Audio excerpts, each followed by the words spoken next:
Hey, what's up everybody? This is Osaberg501 and today I wanted to do an overview of the Necromancer class in Diablo 4. And this overview is going to be a little bit different than the others, primarily because we just don't have as much information on the Necromancer as we do the other classes. But I think you'll still be able to get a good idea of the Necromancer class, enough so to be able to know if this is a class you would want to make your main or your first class. Now, the Necromancer in Diablo 4 is primarily going to be a mix of Dark Caster and Summoner. And a big part of any build you want to do with the Necromancer is going to start at its unique class mechanic, which is called the Book of the Dead. Now, a smaller piece of the Book of the Dead is that right from the start of the game, so right when you create a Necromancer, you're going to have another ability on your bar, which is Summon Skeleton Warriors. Because the developers want the Necromancer to feel like a summoner right from the start. So pretty much right from level 1, the class is going to feel like a summoner class. And I think that's a much better option than having a Necromancer or some type of summoner focused class that you don't get a summon spell until like level 5 or level 10 or something. But the primary focus for the Book of the Dead is being able to choose and customize all of your different summons. So as of right now, we know in the Book of the Dead, there's going to be skeletal warriors, skeletal mages, and golems. And every single one of these different summon categories is going to have different categories that you can summon these different minions as. And you're also able to choose an upgrade for your summons and choose a sacrifice if you don't want to use that summon. So for instance, you have skeletal warriors that you can make either skirmishers, defenders, or reapers. And you can choose an upgrade for any one of these different categories you're going to use. So there would be one choice of an upgrade and another choice of an upgrade. And an example of this would be in the skeletal warrior defender category. The defenders at a baseline are shield bearers that have increased life. Then you have one of two upgrade options. Upgrade 1 is every 10 seconds, your skeletal warrior negates the next instance of direct damage it would take, or option 2 is increases the amount of thorns that defender inherits from you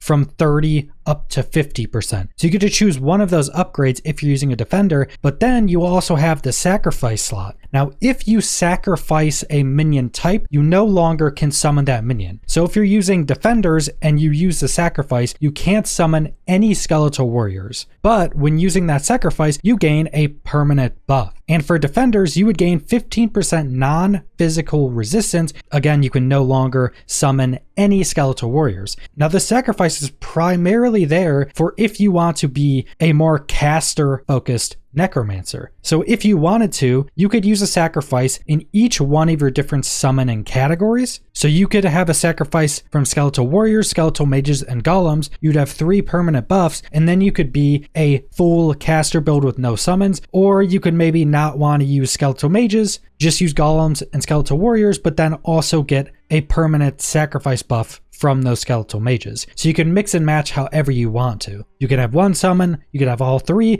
or you could have 0. And I think this is going to offer a ton of min-maxing and different build possibilities when you have this many upgrade options for all your different summons and then throwing in these sacrifices. Now, the Necromancer is going to have 2 primary resources, which include Essence and Corpses. Now, Essence is just a normal resource bar that you can either gain back from skills or it just regenerates over time. So if you think of like energy from a rogue in World of Warcraft or something like that, that's essentially what you're getting. But then you also have corpses. Now, corpses are either generated from defeating enemies, their corpse on the ground will become a resource you can use, or different spells from the Necromancer will also create corpses that you can also use. And corpses are used to either summon your minions or are used as a resource for other spells. So something like Corpse Explosion. And even though the Necromancer is a bit more focused on being a caster or a summoner that has their minions tanking all the damage, Necromancers are also the only class on launch of Diablo 4 that can also use shields. And mixing that with some of the skills of the Necromancer, there is a possibility that there could be a more close range Necromancer that's using a shield, so they're a lot more tanky, and being almost like a battle caster or something similar to that. They're also the only class that get to use sights, and the two-handed scythe swing attack does look really cool.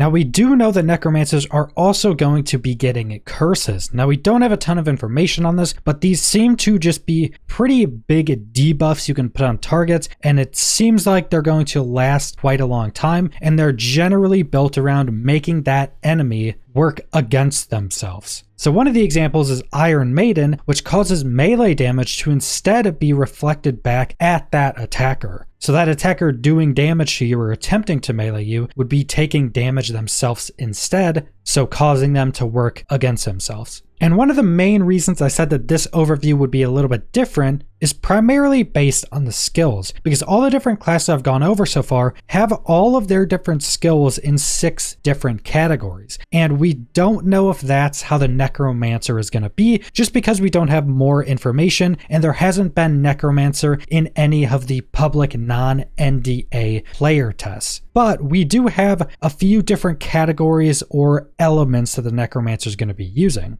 And the first one of those elements is Bone. Now, Bone skills are relatively physical in nature and thus benefit more heavily from effects such as Critical Strike. These skills also benefit from having and spending large amounts of essence, as they have various effects that can cause each of their individual attacks to be more powerful. And an example of this would be Bone Spirit. You consume all of your essence to conjure a spirit of bone that seeks out the nearest enemy, exploding on contact, dealing AoE damage. The damage increases depending on the amount of essence spent. So even having a build with more maximum essence can make Bone Spirit much stronger and do much more damage. And then you also have some more utility-based stuff such as Bone Prism, which you essentially just create a ring of bone in a target area so you can trap enemies inside of it or trap enemies away from you. If you're in a tight corridor, you could split up enemies. And this is something that I think will be pretty good in PvP. And next up, we have Darkness. Darkness skills use shadow magic to overwhelm their enemies. These kinds of attacks tend to be dot-based or attack multiple times in a short window, with various benefits and rewards granted for damaging enemies in this way. Darkness skills also tend to have various debuffs and crowd control elements so they can keep their targets at bay while they die a slow, painful death. Now, I am also assuming that curses might be in the Darkness category, but again, I'm not sure how they will categorize all these different abilities. And one of the examples of a Darkness skill is Decompose. You channel dark magic onto enemies, dealing damage and generating essence simultaneously. Decompose also periodically spawns corpses, allowing you to summon a wave of skeletons and turn the tide of battle. So this is essentially a channeling ability you can channel on a bunch of different enemies. You deal damage over that channel, so over time, but you're gaining essence from this, which is also really good, and you're also periodically generating corpses. So this ability in itself seems very strong because you're not only generating corpses, but you're also generating essence. So you're getting both of your main resources from this one channeling ability. I could definitely see this being a pretty big part of a lot of Necromancer builds.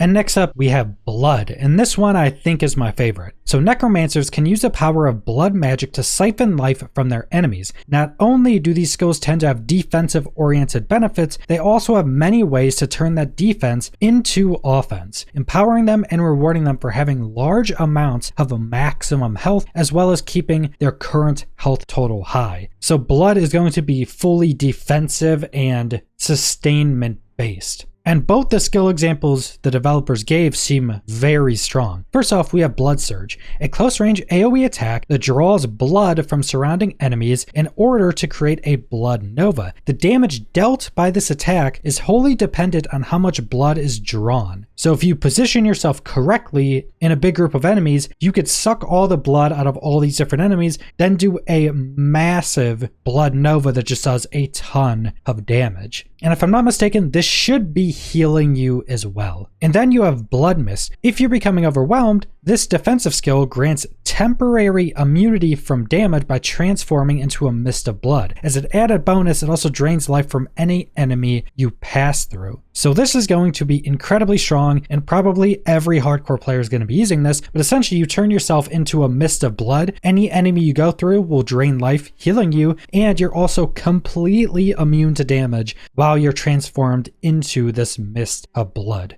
Incredibly strong defensive ability, and like I mentioned, probably every Necromancer is going to be using this in hardcore. Now, the last category the developers specifically went over was the army. Now, we pretty much already went over this because this is focused on summoning, and this is obviously going to be primarily built upon the Book of the Dead. And that's where you're going to go to get most of your summons and customize pretty much all the minions you're going to be summoning. But with how the Book of the Dead has been created, like we went over, where you can upgrade your summons or choose to sacrifice them, there is going to be a lot of build potential and variation based upon choosing how many summons you want, which summons you want to sacrifice, so you can mix in abilities from any of the other categories and still have a summoner focused build, or still have a build with no summons. You could be a full blood build with no summons, or you could be a blood focused build with all 3 of the summons. So there's going to be a ton of variation just at the basic class level for the Necromancer.